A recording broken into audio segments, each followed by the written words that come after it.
Akashvani presents Morning News.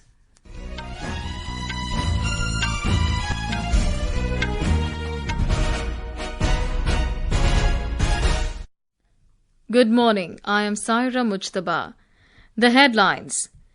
Prime Minister Narendra Modi to attend G20 Summit in Brazilian city of Rio De Janeiro today to also hold talks with world leaders on the sidelines of the summit. Campaigning for second phase of assembly elections in Jharkhand and single-phase polling in Maharashtra to end this evening. Delhi's Transport Minister Kailash Gehlot quits Aadmi Party. Stricter anti-pollution measure GRAP 4 imposed in Delhi-NCR as air quality deteriorates in the region. Hezbollah's media chief Mohammad Afif killed in Israeli airstrike in Beirut. And in cricket, India's Test captain Rohit Sharma to miss opening match of Border-Gavaskar Trophy against Australia beginning November 22 in Perth. And now the news in detail. Prime Minister Narendra Modi will attend the G20 Summit in the Brazilian city of Rio De Janeiro today. Mr. Modi is also expected to hold separate meetings with world leaders on the sidelines of the summit. Mr. Modi, US President Joe Biden and Chinese President Xi Jinping will be among the leaders who will attend the G20 Summit in Rio de Janeiro today and tomorrow. Prime Minister Modi arrived in Brazil this morning on the second leg of his three-nation visit. More from our correspondent. After completing the successful first leg of the three-nation visit, the PM arrived at Rio de Janeiro today. He was welcomed by the Ambassador of the Foreign Ministry Representative Office in Rio, Breno de Souza Brazil Dias da Costa, and Indian Ambassador to Brazil, Shri Suresh K. Reddy. He was given a warm and a zealous welcome by the Indian diaspora.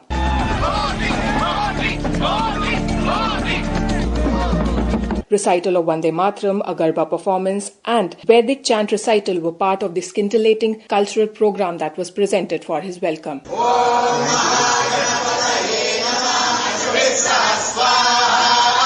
Sakshi Singh for Akashvani News, Brazil. During the event, Prime Minister Modi will present India's positions on various global issues and build on the outcomes of the G20 New Delhi Leaders Declaration, as well as the voice of the Global South Summits hosted by India in recent years. The theme for this year's G20 Summit is Building a Just World and a Sustainable Planet, where Brazil would prioritize the issues of social inclusion, poverty, sustainable development, and reform of global governance institutions. Prime Minister Narendra Modi has said that India has stepped out of its comfort zone, embracing innovation and creating new pathways for progress, which have become hallmarks of its identity. Addressing the Indian diaspora in the Nigerian capital, Abuja, yesterday, Mr. Modi said that India has embarked on a new journey and the goal is to build a Viksit Bharat. हम अक्सर सुनते हैं कि जो लोग अपने comfort zone से बाहर निकलते हैं वही कुछ बड़ा कर पाते हैं। आज भारत और भारत का युवा इसी मिजाज से आगे बढ़ रहा है। इसलिए आज भारत नए नए सेक्टर्स में तेज गति से ग्रो कर रहा है। यही हमारे नौजवान कंफर्ट जोन से बाहर निकलकर नए भारत के लिए नए सॉल्यूशन पर काम करने की ठानी और नतीजा क्या शानदार निकला है। आज भारत में 1.5 लाख से अधिक रजिस्टर्ड स्टार्टअप्स हैं। Highlighting the achievements of his government, Mr. Modi said India has added $2 trillion to its GDP in the last decade. बीते एक दशक में भारत ने अपनी जीडीपी में करीब $2 ट्रिलियन और जोड़ दिया। 10 सालों में भारत की इकोनॉमी का साइज 2 गुना हो गया है। आज भारत दुनिया की 5वीं सबसे बड़ी अर्थव्यवस्था है। याद रहेगा ना? और वो दिन दूर नहीं जब भारत $5 ट्रिलियन की इकोनॉमी बन जाएगा। जब भारत दुनिया की तीसरी सबसे बड़ी इकोनॉमी बन जाएगा। Today is the last day of campaigning for the Maharashtra Assembly elections. Leaders of various parties are making all-out efforts to gain support of the voters.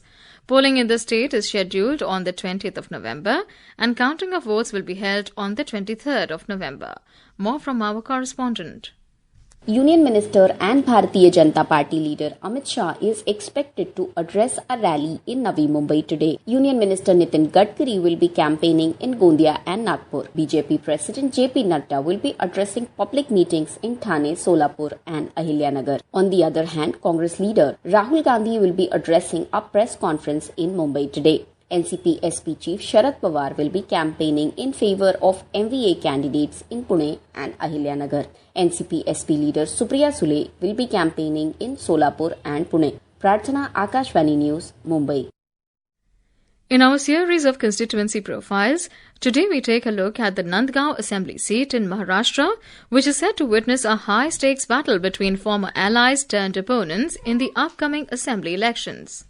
Nandgaon Assembly constituency is one of the 15 assembly segments in Nashik district and is a part of Dindori Lok Sabha constituency. Since its establishment in 1962, leaders of multiple parties including Congress, Communist Party of India, Shiv Sena and NCP have been elected from the seat. Pankaj Bhujbal won from this seat in 2009 and 2014 elections. In last election, Shiv Sena's Suhas Kande had emerged victorious by defeating Pankaj Bhujbal. This time, the constituency is set to witness a threefold battle between incumbent MLA Suhas Kande, Shiv Sena UBT's Ganesh Thatrak and former Nashik MP Samir Bhujbal. While MLA Suhas Kande is contesting from Eknath Shinde Shiv Sena, Ganesh Thatrak is Shiv Sena UBT candidate and Samir Bhujbal, who is Chhagan Bhujbal's nephew, is contesting as an independent candidate. Now, it will be interesting to see how the 3.4 lakh voters choose their leader in the coming election. Ankita Apte, Akashvani News, Mumbai.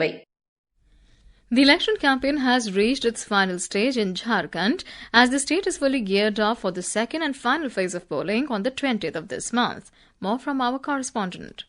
The high-pitched election campaign will come to an end in Jharkhand today. In the second and final phase of the state assembly election, political parties will make their last dish to attract the voters in 38 constituencies of Santhal and Koilanchal regions. In this phase, several high-profile seats will go to polls, including Dumka, Sikaripada, Devghar and Littipada. On the last day of the election campaign, senior JMM leader and Chief Minister Hemant Soren will address election rallies in Sahibganj, Godda, Dumka, Devghar and Ranchi, while BJP leader and Chief Minister of Uttar Pradesh, Yogi Adityanath, will try to woo the voters in Sahibganj, Jamtara, Devghar. State BJP President Babulal Marandi will address election rallies in Borio constituency. Union Minister Shivraj Singh Chauhan will do road shows and address election rallies in Barhat, Dhanbad and Bokaro. Senior RJD leader Tejasvi Yadav will campaign in favour of India Bloc and ASU President Sudesh Kumar Mehto in favour of the NDA alliance. With KK Lal, Bhupendra Singh for Akashvani News, Ranchi.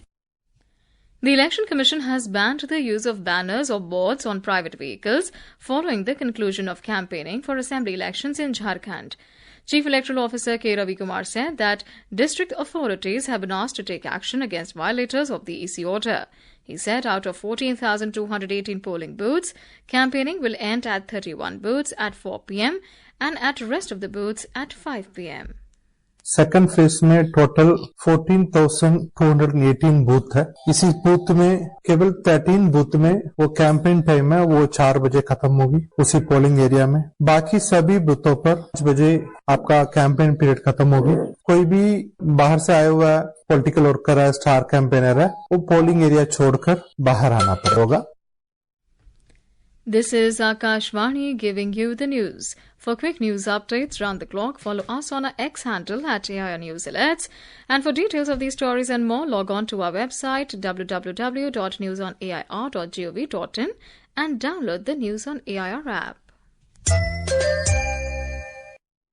Welcome back. You're listening to Morning News. Delhi Transport Minister and Aam Aadmi Party leader Kailash Gehlot has resigned from the party. In his resignation to AAP chief Arvind Kejriwal, Mr. Gehlot claimed the party faces serious challenges, alleging that political ambitions have overshadowed commitments, leaving many promises unfulfilled. Meanwhile, talking to media, Delhi BJP chief Virendra Sachdeva termed the AAP leader's resignation a courageous step. Delhi के मंत्री कैलाश गहलोत ने इस्तीफा दिया है। राजनीतिक क्षेत्र में इस्तीफा देना और ज्वाइनिंग कोई नया विषय नहीं है, लेकिन जो सवाल कैलाश गहलोत ने पूछे हैं वो जरूर विषय है। लगातार हम उन मुद्दों को जनता की आवाज बनकर उठा रहे हैं और जिन मुद्दों का जिक्र कैलाश गहलोत ने अपनी बातों में सिर्फ छुआ भर है, फहरिस्त बड़ी लंबी है। The Commission for Air Quality Management (CAQM) has imposed the Graded Response Action Plan or GRAP 4 in Delhi-NCR from 8 o'clock this morning. The move comes after air quality in the region deteriorated to the severe category.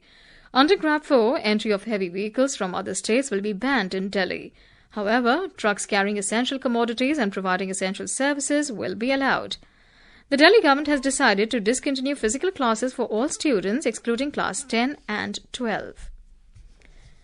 The doors of Sri Badrinath Dham, located in Uttarakhand's Chamoli district, were closed last night for the winter season. On the occasion of closing of the doors, Badrinath temple was decorated with marigold flowers. The entire Badrinath Dham reverberated with the devotional tunes of the Garhwal Scout Band in the Singh Dwar complex of the Dham. The doors were closed with Vedic rituals and religious traditions amidst the chanting of Om Namah Shivaya, Jai Baba Kedar, and the devotional tunes of the Indian Army Band. In international news, an Israeli airstrike targeting the office of Syria's Ba'ath Party in central Beirut has killed Hezbollah's media chief Mohammad Afif and 3 other people. Israel's warplanes attacked the office with 2 air-to-surface missiles after the Ba'ath Party received a call from the Israel army asking it to evacuate the building hosting the party. Most part of the targeted building was destroyed during the airstrike yesterday. In Sri Lanka, swearing-in ceremony of the new cabinet will be held today at the Presidential Secretariat in the presence of President Anura Kumara Dissanayake. More from our correspondent. After a resounding victory in the recent parliamentary election, President Anura Kumara Dissanayake will appoint a 23-member cabinet, retaining the key portfolios of defence and finance under his leadership. According to reports, Dr. Harini Amarasuriya is set to be reappointed as Prime Minister, while Vijita Herath will continue in his role as Foreign Minister. The 10th Parliament is set to convene for its first session on 21st of November. The ruling National People's Power Alliance won a landslide at the parliamentary election, winning 159 out of 225 seats, increasing the tally from just 3. Ahmed Muin Farooqi, Akashwani News, Colombo. On to sports now. In cricket, India's Test captain Rohit Sharma will miss the opening match of the Border-Gavaskar Trophy (BGT) against Australia, which is set to begin on November 22 in Perth. In his absence, vice-captain Jasprit Bumrah will lead the team. Bumrah previously captained India in a test during the 2021-22 tour of England when Rohit Sharma missed the 5th test due to a COVID-19 infection. India Meteorological Department (IMD) has forecast a gradual fall in minimum temperatures by 2 to 3 degrees Celsius over most parts of northwest India in the next 4 days.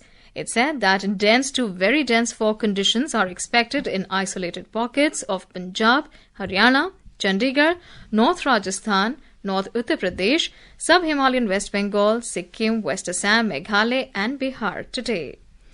And now for a look at today's newspapers, it's over to Anita Anand. Thank you, Saira. All papers have widely highlighted the PM's visit to Nigeria, where he was given the 2nd highest national award. The Hindu writes India and Nigeria will join hands to tackle terrorism, piracy, drug trafficking, says PM. The Asian Age quotes the PM in its headline, Nigeria is a top priority strategic partner. The Economic Times reports during Trump 2.0, India second only to US for investors. The same newspaper also carries an exclusive interview of Air India's CEO Campbell Wilson and quotes him in the headline, want to make AI world class with an Indian heart. The Hindu business line writes, exports of apparel surged despite global tensions, market challenges. And finally, the Times of India writes about 80-year-old Hira Devi, who appears in the film Pyre. Inspired by her own story, she is the only one living in her village, while everyone else migrated to other places in search of greener pastures. 80-year-old who lives alone in Uttarakhand Ghost Village is an unlikely film heroine. And with that, it's back to you, Saira. Thanks, Anita. And now before we end the bulletin, the headlines once again. Prime Minister Modi to attend G20 Summit in Rio De Janeiro today to also hold talks with world leaders on the sidelines of the summit. Campaigning for second phase of assembly elections in Jharkhand and single-phase polling in Maharashtra to end this evening. Delhi's Transport Minister Kailash Gehlot quits Aadmi Party. Stricter anti-pollution measure GRAP 4 imposed in Delhi-NCR as air quality deteriorates. Hezbollah's media chief Mohammad Afif killed in Israeli airstrike in Beirut. And in cricket, India's Test captain Rohit Sharma to miss opening match of Border-Gavaskar Trophy against Australia beginning November 22 in Perth. And with that, we end the morning news. Have a great day.